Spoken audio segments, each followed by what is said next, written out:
Hello, नमस्कार, क्या हाल चाल है। आई होप आप सभी अच्छे होंगे और स्वस्थ होंगे। तो आज की इस वीडियो में हम बात करने वाले हैं क्लास 10th साइंस में, और जो चैप्टर 1 है उसके बारे में हम बात करेंगे। किसके बारे में बात करेंगे? चैप्टर 1 के बारे में बात करेंगे। साइंस में जो क्लास 10th में आपका चैप्टर है, चैप्टर का क्या नाम है? रासायनिक अपक्रियाएँ समीकरण, केमिकल रिएक्शंस एंड इक्वेशन, है ना। रासायनिक अपक्रियाएँ एवं समीकरण चैप्टर का नाम है। ये मोस्ट इम्पोर्टेंट चैप्टर है, मोस्ट इम्पोर्टेंट चैप्टर है ना।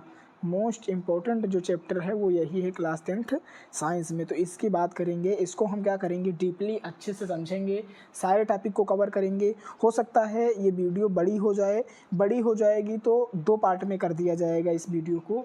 आपको क्या करना है, इस वीडियो को पूरा देख लेना है। इसमें सारे इम्पोर्टेंट टॉपिक जो हैं वो क्या होंगे, कवर हो जाएंगे। सारे इम्पोर्टेंट टॉपिक, आल की बात की जाएगी तो आल पूरा चैप्टर में पढ़ाऊँगा।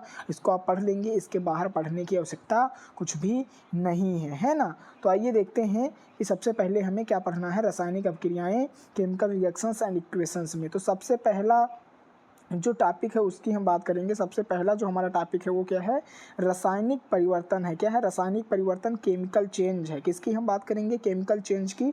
तो केमिकल चेंज क्या होता है? केमिकल चेंज जो है वो कैसा प्रक्रम है? वो वह प्रक्रम है जिससे मूल पदार्थ अपनी पहचान खोकर भिन्न भिन्न गुणों से युक्त नए पदार्थ बनाते हैं, रासायनिक परिवर्तन कहलाते हैं। रासायनिक परिवर्तन क्या है? वह प्रक्रम जिसमें मूल पदार्थ अपनी पहचान खोकर भिन्न गुणों से युक्त नए पदार्थ बनाते हैं, रासायनिक परिवर्तन कहलाते हैं। उदाहरण की बात की जाए तो उदाहरण देख लो। रासायनिक परिवर्तन के जो उदाहरण हैं वो निम्नलिखित हैं, है ना। पहला देखो, जल का बर्फ में परिवर्तन, भोजन का पाचन, श्वसन, लोहे पर जंग लगना, वाष्पन, ईंधनों का जलना आदि। ये सब किसके परिवर्तन हैं? ये सब किसके कौन से परिवर्तन है? ये सब रासायनिक परिवर्तन है। ये सब कौन से परिवर्तन है? इसको ध्यान से देखो, ये सब कौन से परिवर्तन है? कौन से परिवर्तन है? ध्यान से देखेंगे आप लोग तो ये सब रासायनिक परिवर्तन जो हैं वो हैं, है ना। तो आई होप आपको रासायनिक परिवर्तन क्या है ये समझ में आ गया होगा। तो चलो हम बात करते हैं नेक्स्ट क्या है। द्रव्य में होने वाले जो परिवर्तन होते हैं वो 2 प्रकार के होते हैं। पहला भौतिक परिवर्तन और रासायनिक परिवर्तन। ये 2 प्रकार के जो परिवर्तन होते हैं वो किसमें होते हैं? रासायनिक परिवर्तन में होते हैं, है ना। आपको ये समझ में आ गया कि रासायनिक परिवर्तन क्या होता है। अब आपको समझ में आ गया कि जो रासायनिक परिवर्तन होते हैं उनमें कितने टाइप्स होते हैं। 2 प्रकार के चेंज होते हैं। पहला भौतिक परिवर्तन होगा और दूसरा रासायनिक परिवर्तन होगा, है ना। अंडरस्टैंड। तो ये चीज़ें आपको समझ में आ गई होंगी। चलो हम नेक्स्ट बात करते हैं, क्या है भौतिक परिवर्तन के बारे में हम बात करेंगे कि जो वास्तव में भौतिक परिवर्तन है वो क्या है। पदार्थ में होने वाले वे परिवर्तन जिनमें भौतिक अवस्था, आकार, भौतिक गुण, विद्युत चालकता, घनत्व आदि क्या होते हैं, परिवर्तित होते हैं, लेकिन रासायनिक संगठन एवं द्रव्यमान में कोई परिवर्तन नहीं होता और ना ही कोई नया पदार्थ बनता है। भौतिक परिवर्तन, भौतिक परिवर्तन में बेटा क्या होता है, कोई भी न्यू प्रोडक्ट नहीं बनता है। न्यू प्रोडक्ट की अगर बात करें हम तो न्यू प्रोडक्ट जो है वो नहीं बनेगा, है ना। उसी में जो कुछ भी चेंज होना है वो होगा। जैसे अगर मैं बात करूं, बर्फ़ है तो बर्फ़ का जल में बदलना, बर्फ़ का जल में बदलना ये कौन सा परिवर्तन है? भौतिक परिवर्तन है। यही जल का बर्फ़ में बदलना भी भौतिक परिवर्तन है। जल का वाटर का आइस में परिवर्तन, वाटर का आइस में जो परिवर्तन है वो भी कौन सा चेंज है? वो भी फिजिकल चेंज ही है। तो उदाहरण देख लेंगे आप, जल का बर्फ में परिवर्तन या वाष्प में गलन, वाष्पन, हिमीकरण, ऊर्ध्वपातन, संघनन, ये सभी परिवर्तन जो हैं वो कौन से हैं? भौतिक परिवर्तन है, केमिकल चेंज हैं। तो आई होप आपको समझ में आ गया होगा कि भौतिक परिवर्तन क्या होते हैं। नेक्स्ट हम बात करते हैं रासायनिक परिवर्तन की, कि रासायनिक परिवर्तन क्या होता है। तो देखते हैं, जब कोई रासायनिक परिवर्तन होता है तो हम कह सकते हैं कि एक रासायनिक अभिक्रिया हुई है। जब कोई भी परिवर्तन होगा, जब कोई रासायनिक परिवर्तन होगा तो हम कहेंगे कि क्या हुआ है, कोई रासायनिक अभिक्रिया हुई है। अतः पदार्थ में होने वाले वे परिवर्तन जिनमें पदार्थ के अणुओं का जो रासायनिक संगठन व द्रव्यमान होता है वो परिवर्तित होकर क्या बनाता है, एक या एक से अधिक नए पदार्थ बनाते हैं और ये रासायनिक अभिक्रिया कहलाते हैं। देखो आपने सीखा कि भौतिक परिवर्तन में कोई भी न्यू प्रोडक्ट जो है वो नहीं बनता है, न्यू प्रोडक्ट जो है वो नहीं बनता है। लेकिन जो रासायनिक परिवर्तन है उसमें क्या होता है, न्यू प्रोडक्ट, नया पदार्थ जो है वो बनते हैं। हो सकता है एक बने या एक से अधिक भी बनता है ना।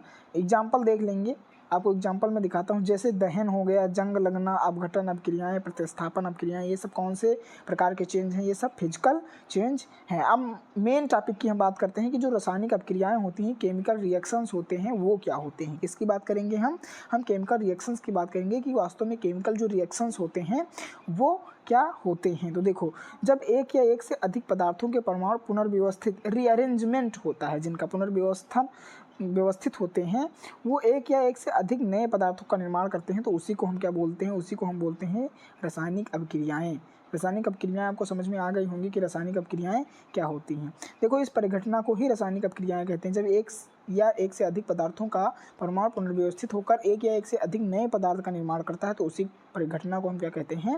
रासायनिक अपक्रिया बोलते हैं। जैसे कार्बन ऑक्सीजन O2 के साथ क्रिया करके कार्बन डाइऑक्साइड बनाता है। तो देखो, इसकी अपक्रिया मैं आपको दिखाई दे रहा हूँ। क्या हो रहा है? कार्बन जो है वो ऑक्सीजन के साथ क्रिया करके CO2 कार्बन डाइऑक्साइड जो है वो बनाता है। तो इसमें क्या हुई? एक रासायनिक अपक्रिया हुई, एक रिएक्शन हुआ। क्या हुआ? एक रिएक्शन हुआ। तो आई होप आपको समझ में आ गया होगा कि जो आपका क्या है रासायनिक अपक्रिया है वो क्या होती हैं। आपको रिएक्शन भी समझ में आ गया होगा। नेक्स्ट हम बात करते हैं कि रासायनिक अपक्रिया में क्या होता है। ठोस को हम एस सॉलिड एस से डिनोट करते हैं, गैस को हम किससे डिनोट करते हैं? जी से डिनोट करते हैं, और क्या द्रव को जी से, और गैस को किससे? द्रव को एल से डिनोट करते हैं। गलती हो गई यहाँ पे, मिस्टेक हो गया टाइपिंग में।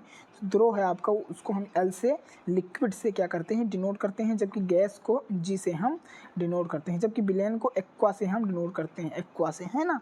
तो आई होप आपको ये समझ में आ गया होगा। नेक्स्ट बात करते हैं कि रासायनिक अपक्रिया में एक तरफ का भाग जो इस तरफ का भाग होता है, अभिक्रिया के इस तरफ का भाग होता है, उसको हम क्या बोलते हैं? अभिकारक बोलते हैं। इस तरफ के भाग को हम उत्पाद बोलते हैं। तो आइए समझाते हैं क्या है। देखो, अभिकारक क्या है? रिएक्टेंट क्या होते हैं? किसी रासायनिक अपक्रिया में भाग लेने वाले पदार्थ जो आरंभ में लिखे जाते हैं। देखो, इस तरीके से रिएक्शन होता है, तो रिएक्शन के जो इधर लिखे जाते हैं उनको क्या बोलते हैं? अभिकारक, रिएक्टेंट बोलते हैं, और इधर जो होते हैं उनको प्रोडक्ट बोलते हैं, उत्पाद बोलते हैं। तो आई होप आपको अभिकारक समझ में आया होगा क्या होता है। किसी रासायनिक अपक्रिया में भाग लेने वाले हुए पदार्थ जो आरंभ में लिखे जाते हैं अभिकारक कहलाते हैं। चलो नेक्स्ट हम बात करते हैं प्रोडक्ट क्या है। प्रोडक्ट क्या होता है? जब रासायनिक अपक्रिया होती है, तो रासायनिक अपक्रिया के बाद जो नया पदार्थ बनता है उसी को हम प्रोडक्ट, उत्पाद बोलते हैं। रासायनिक अपक्रिया के फलस्वरूप प्राप्त हुए नए पदार्थ को ही हम क्या बोलते हैं? उत्पाद बोलते हैं। आई होप उत्पाद आपको समझ में आ गया होगा। उत्प्रेरक क्या है? कैटेलाइस्ट क्या है? उत्प्रेरक का कार्य रासायनिक अपक्रिया की गति को तीव्र या मंद करना होता है। किसी भी अपक्रिया को धीरे या तेज करना किसका काम होता है? उत्प्रेरक का, कैटेलाइस्ट का काम होता है ना।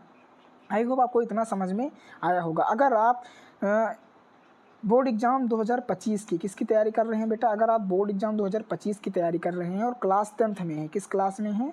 क्लास 10th में हैं, तो आपको क्या करना है ये समझ लीजिए। आपको the board coaching TBC YouTube channel जो है उसको सब्सक्राइब कर लेना है। साथ में कुशांक सर को फॉलो कर लेना है जाके इंस्टाग्राम पे। क्यों, किस लिए कहा जा रहा है? क्योंकि शॉर्ट फॉर्म में भी जो इम्पोर्टेंट नोट्स हैं उनको भेजा जा रहा है कहाँ पे? इंस्टाग्राम पे। और बाकी जो लेक्चर हो रहे हैं वो कहाँ पे हो रहे हैं? आपके लेक्चर जो हो रहे हैं वो कहाँ हो रहे हैं? द बोर्ड कोचिंग में। इसी तरीके द बोर्ड कोचिंग पे मिलेंगे। इसीलिए आपको क्या करना है? आपको जाके इमीडिएटली द बोर्ड कोचिंग को सब्सक्राइब कर लेना है। अंडरस्टैंड? चलो हम नेक्स्ट बात करते हैं किसकी?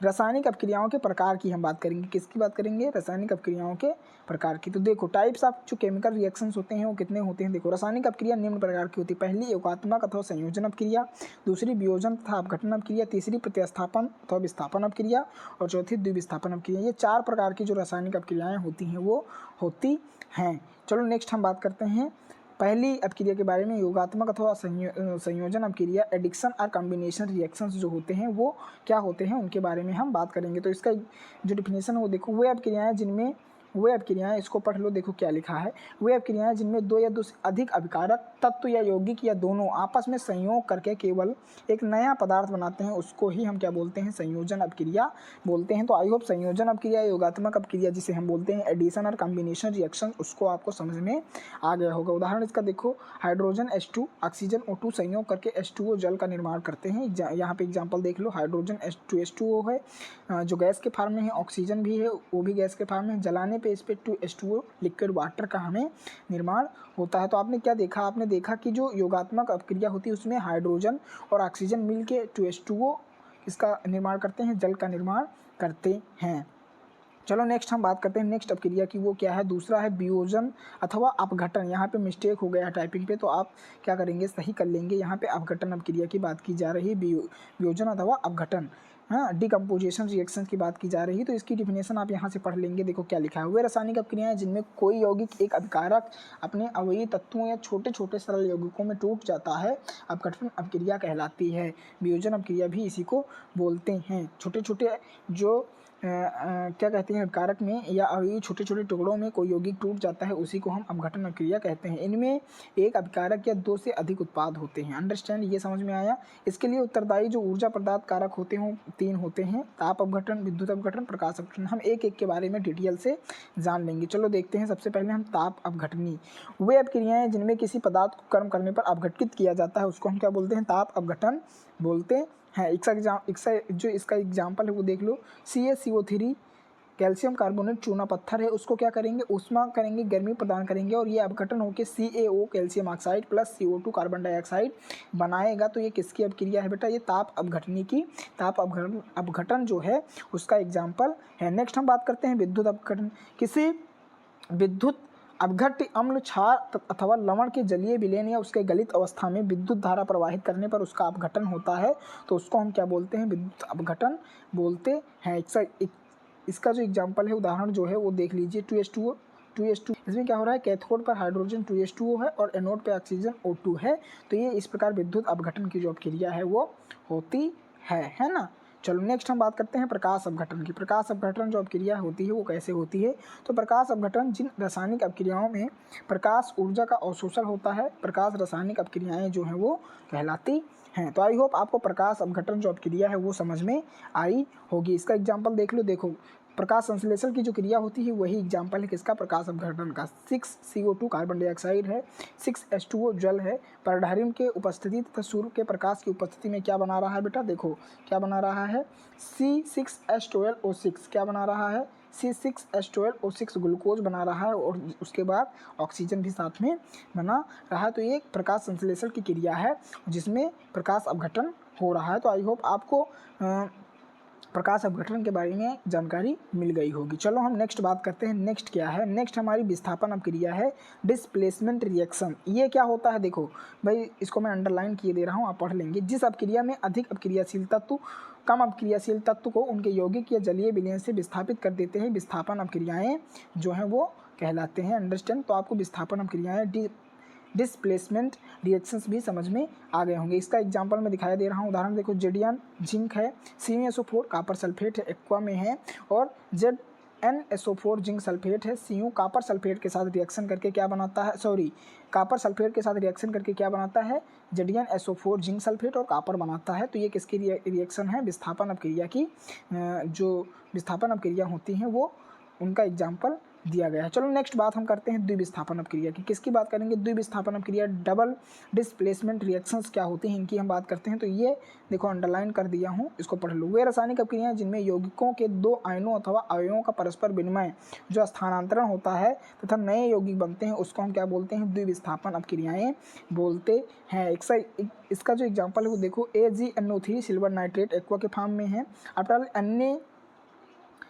NaCl इक्वल के फॉर्म में है, और ये आगे जाके क्या बनाता है, AgCl सिल्वर क्लोराइड बनाता है, साथ में NaNO3 सोडियम नाइट्रेट बनाता है। तो ये किसकी रिएक्शन है बेटा, ये किसका रिएक्शन है, द्विविस्थापन अपक्रियाओं का रिएक्शन है ना। तथा नए यौगिक बनते हैं, वो क्या होता है, द्विविस्थापन अपक्रियाएं होती हैं। तो ये 4 प्रकार की अपक्रियाएं जो मोस्ट इंपॉर्टेंट थी वो किसकी अपक्रियाएं थी, केमिकल रिएक्शंस की थी। आपको समझ में आया होगा जितनी चीज़ें बताई गई हैं। तो आज की वीडियो में इतना ही, मिलते हैं हम कल नेक्स्ट वीडियो में। इसके लिए आपको क्या करना है, आपको तुरंत immediately the board coaching YouTube channel को सब्सक्राइब कर लेना है। अगर आप इंस्टाग्राम यूजर हैं तो वहाँ पे जाके तुरंत सर्च करें कुशांक सर और वहाँ हमको फॉलो कर लें।